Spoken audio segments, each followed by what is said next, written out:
When it comes to your career, there are really two big philosophies constantly clashing, right?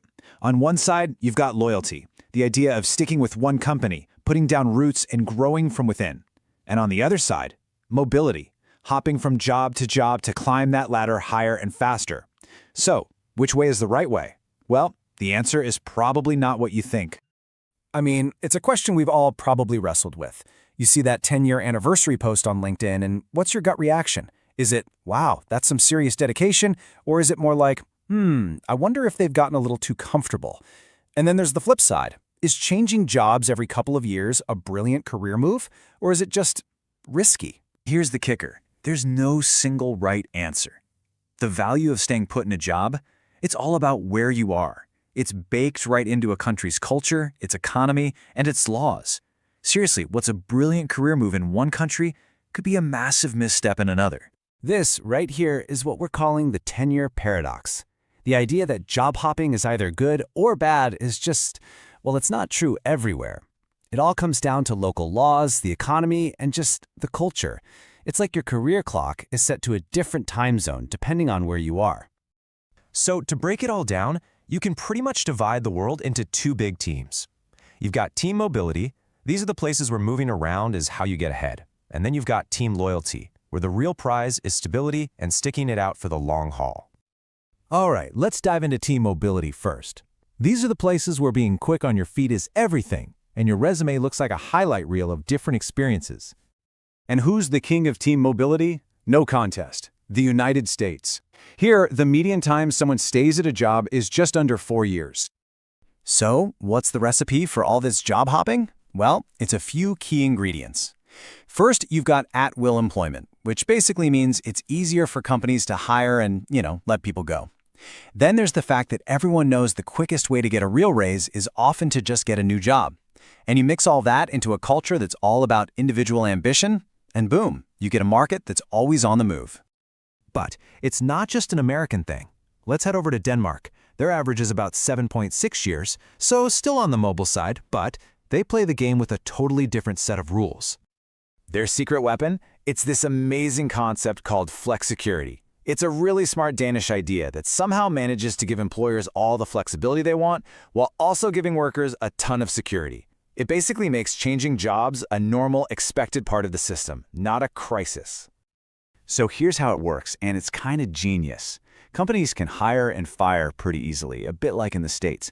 But, and this is the huge difference, workers have this incredible safety net if they lose their job, plus access to programs to learn new skills. So what does that do? It takes all the fear out of switching jobs. It's not risky. It's just what you do to grow your career, and it's good for everyone.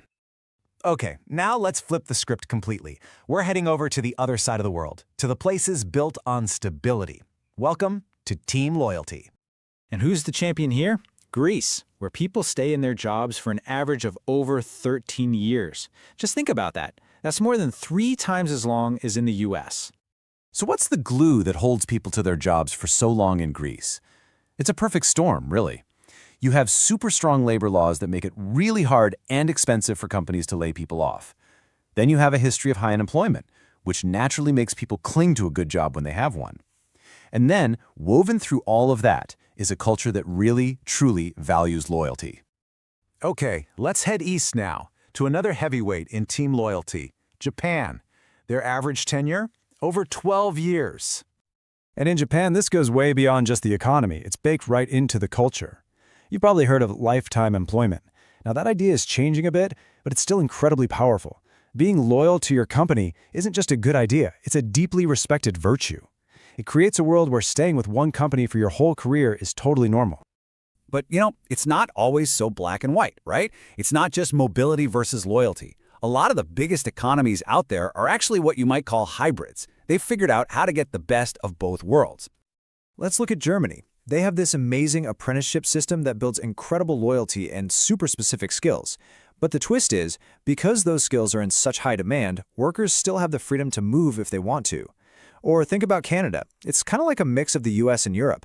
You get the flexible job market like the States, but with stronger safety nets, especially in certain industries. It just goes to show you don't have to pick a side. So here's the bottom line. These aren't just numbers. They represent two completely different ways of thinking about work and careers. The high tenure model is built entirely on loyalty. The low tenure model is built on mobility. And spoiler alert, neither one is perfect. So when you build a system around loyalty, the pros are pretty obvious. You get deep institutional knowledge, people who really know how things work. You build a strong, stable company culture, and you save a ton on recruiting costs. But there's a big downside. You can become resistant to change, slow to adopt new ideas, and your workforce's skills can start to get stale. Now, on the other hand, a mobility-focused system gives you this dynamic, agile workforce that's always bringing in new ideas and new skills. The trade-off? Well, it's expensive. The cost of constant turnover is huge. You suffer from a kind of corporate amnesia, and you risk creating a mercenary culture where nobody has a long-term stake in the company's success. Okay, so what does all of this mean for you, for your career, or for a company that's trying to build the right kind of team? Well, it's really about understanding your context and finding the right balance. And this, right here, is the biggest takeaway of our whole explainer. That sweet spot for job tenure, it isn't some magic number, like 5 or 7 years. It is entirely determined by the economic and cultural world you're living and working in. What's perfect in Berlin is going to be totally different from what's perfect in Boston. So, to sum it all up, it's really a choice of priorities. High tenure markets are making a bet on stability and deep expertise.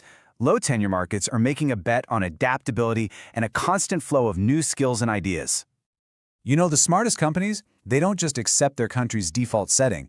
They actually try to get the best of both worlds. They build strong programs to keep their best people, sure, but they also invest a ton in training and create clear career paths inside the company. That way, their long-term employees don't stagnate. They create mobility within stability. And that leaves us with one final question for you to think about. Take a look at your own career, your company, your country. Are you in an environment that rewards loyalty and stability, or one that rewards mobility and change? Because understanding that context, that's the very first step to successfully navigating your own professional path.